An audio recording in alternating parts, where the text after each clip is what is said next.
بسم الله الرحمن الرحيم.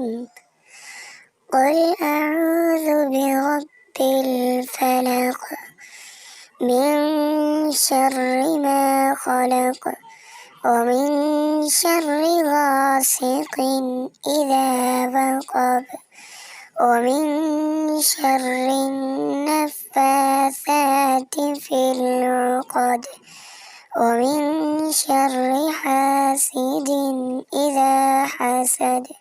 بسم الله الرحمن الرحيم.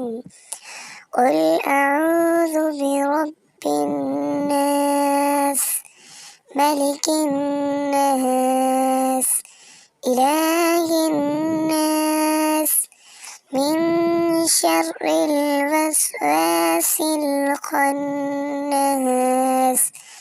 الذي يوسوس في صدور الناس من الجنة والناس.